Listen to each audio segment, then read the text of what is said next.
भरतपुर है राजस्थान में, आप लोग जानते होंगे। तो भरतपुर में एक जिनका नाम काले खां था, शरीर जो थी वो मुस्लिम धर्म से थे। मन में एक भाव जगा कि हम उसी की सेवा करेंगे जो सबसे बड़ा हो। अब जो भरतपुर के राजा थे उनके पास गए, वही उनको बड़े दिखे। वहां पे लोग उनको आके प्रणाम करते, जो आज्ञा देते वो लोग उनकी मानते। तो उन्होंने सोचा कि यही सबसे बड़े हैं, तो हम इन्हीं की सेवा करेंगे। उनके पास गए, बोले महाराज हम आपकी सेवा करना चाहते हैं। बोले ठीक है, तुम्हें महीनवारी दी जाएगी, दक्षिणा, हमारी सेवा करो। बोले नहीं नहीं, हमको दक्षिणा नहीं चाहिए, हमारी एक शर्त है, जिस दिन आपसे बड़ा कोई हमको मिल गया हम आपकी सेवा छोड़ देंगे, हम अगले की सेवा करेंगे, ये आप हमको वचन दे दीजिए। बोले ठीक है। बहुत दिनों तक सेवा की है। तो क्योंकि ये रियासत थी भरतपुर जो है छोटी, और मेन जो राजा थे वो जयपुर के थे बड़े, तो एक कर चुकाने के लिए भरतपुर के राजा जयपुर जाया करते थे। तो जयपुर के राजा के सामने जाने के लिए वहां जाके उनको जो है प्रणाम करना पड़ा, झुकना पड़ा। तो वो काले खां जी ने देखा ये तो लगता छोटे हैं, तभी तो प्रणाम कर रहे हैं उनको, ये बड़े हैं। अब तो जब राजा वहां पे अपना कर वगैरह जमा कर दिए, चलने लगे भरतपुर के लिए। बोले काले खां चलो। बोले महाराज हमने आपसे कहा था कि जब बड़ा हमको आपसे मिल जाएगा हम आपकी सेवा छोड़ देंगे, अब हम आपकी सेवा नहीं करेंगे, हम तो अब इन राजा की सेवा करेंगे। राजा ने जाकर के राजा से निवेदन किया कि ऐसा है, बहुत सेवा भावी है, लेकिन एक ही नियम है इसका कि हम बड़े की सेवा करेंगे। राजा बोले ठीक है, कोई बात नहीं है। वो सेवा करने लग गए। एक दिन वो राजा जो है भगवान गोविंद देव जी के मंदिर पधारे, मंदिर में दर्शन करने के लिए गए। अब जैसे राजा अपनी सवारी लेकर के गोविंद देव भगवान जयपुर में विराजमान है, मंदिर के पास पहुंचे।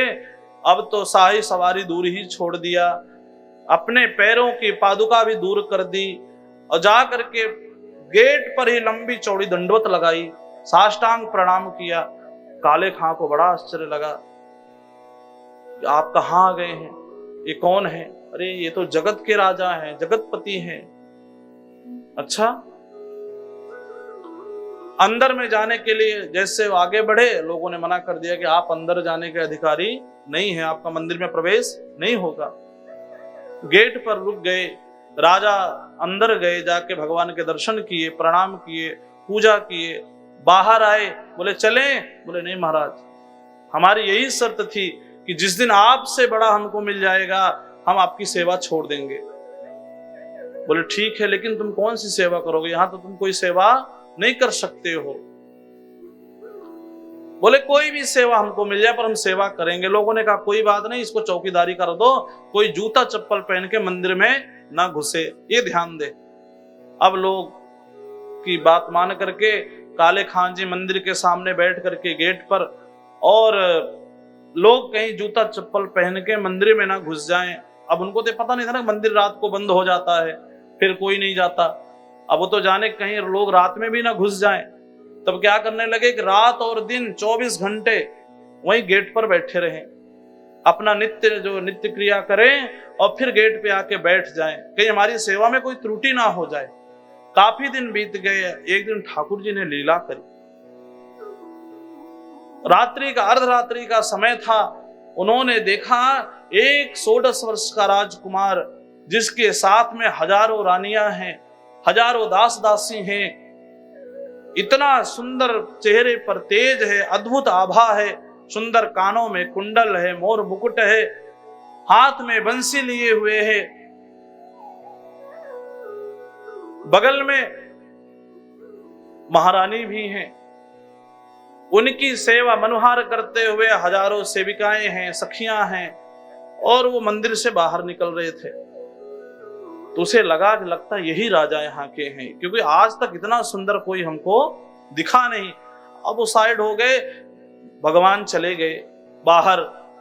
और जब सुबह प्रातः काल में भगवान वापस आए घूम करके, रास करके, और जब मंदिर में घुसने लगे तो उसने देखा कि भगवान के चरणों में पादुका थी। उसके मन में फिर विचार आया कि ये राजा है कि नहीं, मैंने तो राजा को देखा नहीं है, कहीं कोई और ना हो ये, और ये पादुका पहन के अंदर जा रहे हैं और फिर हमारी सेवा में त्रुटि ना हो जाए। ये सोच करके उसने ठाकुर जी को रोक दिया, नहीं महाराज आप अंदर नहीं जा सकते। क्यों? बोले आप पादुका पहन रखे हैं। अरे मैं ही तो यहाँ का राजा हूं, मैं ही भगवान हूं। भाई मैं नहीं जानता, मेरे नियम है, मुझे लोगों ने कहा है कोई पादुका पहन के अंदर ना जाए, तो इसलिए आप अंदर पादुका पहन के नहीं जाएंगे। आप अपनी पादुका निकाल के हमको दे दीजिए, सवेरे हमको जब मालूम चल जाएगा कि आपकी पादुका है हम अंदर भिजवा देंगे, पर अभी हम आपको पादुका पहन करके अंदर नहीं जाने देंगे। ठाकुर जी की पादुका को काले खां जी ने ले लिया। सुबह प्रातः काल हो गई, अपने नित्य क्रिया करने के लिए अपने घर गए। पादुका को घर में कुटिया में ही रख दिया और अपने नित्य कर्म में लग गए। इधर मंदिर की मंगला आरती होने का समय हो गया। पुजारी ने जैसे मंदिर के खोला, भगवान के पट खोले, पर्दा हटा, देखा तो ठाकुर जी के पादुका गायब है। ठाकुर जी नंगे पैर खड़े हैं। मंदिर में चोरी हो गई, पादुका कौन चुरा के ले गया, हल्ला मच गया।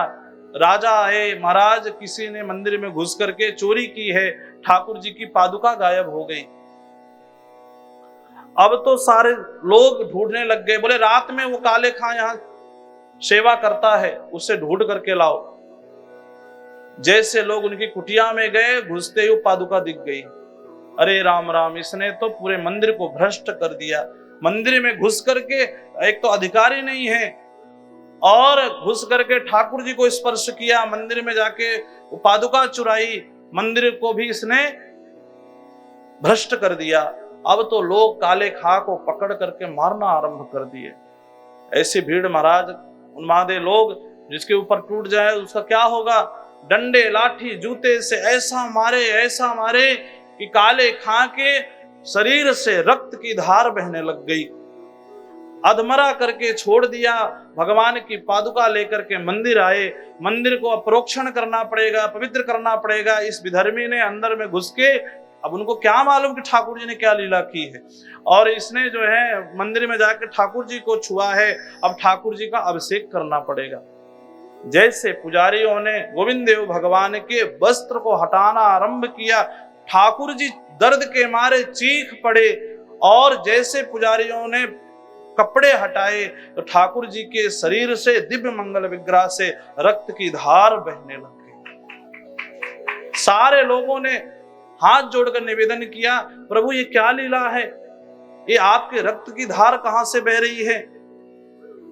अरे तुम्ही लोगों ने तो मारा है हमको। पुजारी चरणों में गिर गए, प्रभु हम आपको मारेंगे। अरे जब तुम हमारे भक्त को मार रहे थे, तुम्हारी मार हमारे काले खां सहन कर ले, इतनी सामर्थ उसमें कहां थी।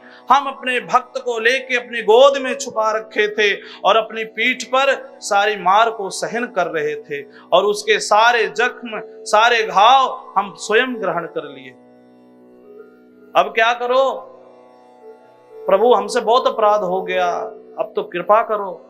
ये कैसे इसका निवारण होगा। हमारा भक्त कभी मंदिर में प्रवेश नहीं किया है, हमारा दर्शन करने कभी नहीं आया, हमें खुद इतनी बड़ी त्वरा है अपने भक्त से मिलने के लिए, जाओ उसे ले करके हमारे पास आओ। सारे पुजारी लोग जा करके काले खां जी को ले करके गोविंद देव भगवान के मंदिर में जैसे प्रवेश किए, ठाकुर जी दौड़ करके काले खां जी को अपने गले से लगाया और इतना स्नेह बरसाया कि सशरीर काले खां जी भगवान के दिव्य मंगल विग्रह में प्रवेश कर गए। बोल भक्तवत्सल भगवान की जय। तो भक्ति, बड़ों की भक्ति करने का फल यही है। एन किसी का भी आप शरण ग्रहण करोगे, धीरे धीरे ठाकुर जी की भक्ति हो ही जाएगी।